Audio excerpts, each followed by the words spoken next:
So this past Monday after the Super Bowl, I was on the Chaz and AJ morning show. They had me as a guest, which I appreciated. And they are a morning show in Connecticut, as you can see on the screen. And they are based out of the greater New Haven area of Connecticut. Anyway, the topic of conversation was regarding the NFL being scripted. And you know, there's levels of acceptance when it comes to this. There's a level where it's all this shit is WWE.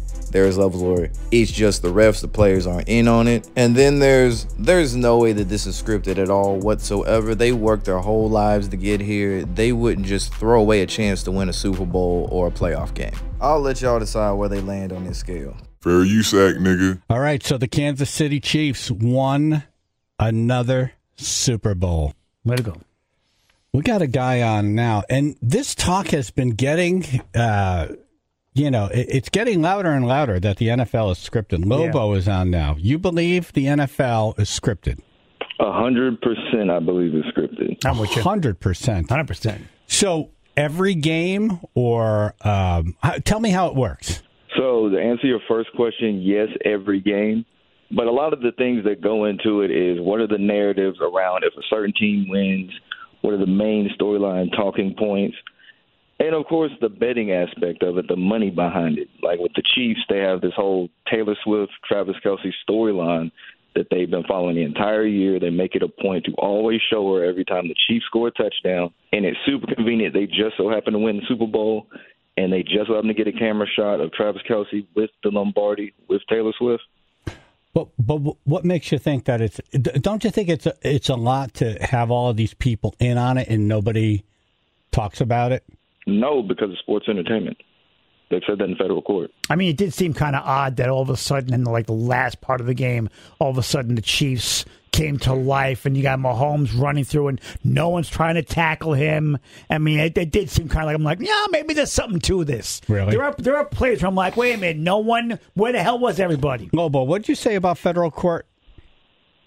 In federal court, they already said it's sports entertainment, so you can't sue the league for rigging games or manipulating the outcome. I mean, there are moments I think it is. Yeah, there's misplays and things like that. I mean, it's obvious. But that could be just a guy who had too much to drink the night before and someone got by him. Yeah, but nobody. Or confusion of what play did we just call? Like something happened, and I'm like, nobody. I mean, even everybody watching the game is like, oh my god, they missed the call.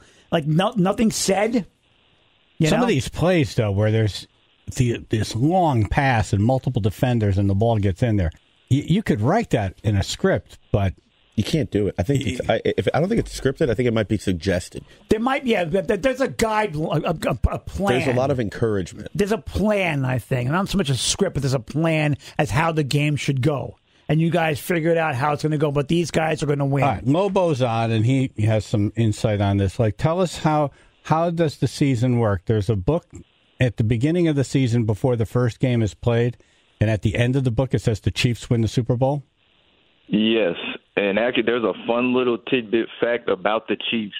Before the season started, looking through all of the official Twitters of all the teams, the only team who just so happened the Super Bowl 58 logo prior to the season were the Chiefs, and we ended up seeing who's winning.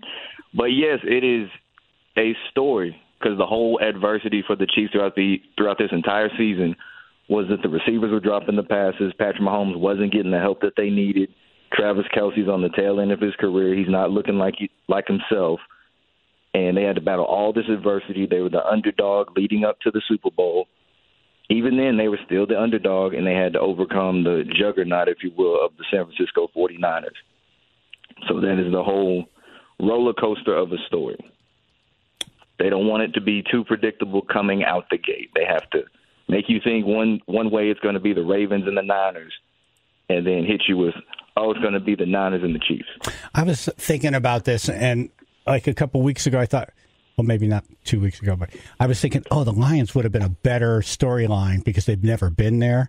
But then you would expect the Chiefs to win. Yeah. Plus, also, these guys have played each other before, and they said, we'll be back. So they get that, part two thing going on, Yeah. I don't know. I mean, I'm usually when I hear like a theory like this, I'm like, you're crazy. But this one, I'm like, I don't know. There's something here. It's funny because when they started talking about wrestling, it was like, get out of here. There was a debate, get out of here. You're crazy. Yeah. And then now it's like, we all know. I mean, I'm not saying they're not taking the hits, Oh, no, they're taking the hits. Oh, those are athletes who are in pain. Yeah, I mean, they're flipping, landing each other, yeah. Oh, they're getting messed up. Yeah, that blood's real. Yeah. But they're also getting paid very well to bleed. They're getting paid very well. Well, what's the incentive? Because the Niners lost, 3 Super Bowls in a row? What's the incentive with the script? How do you get all these guys to agree, all right, we're going to lose?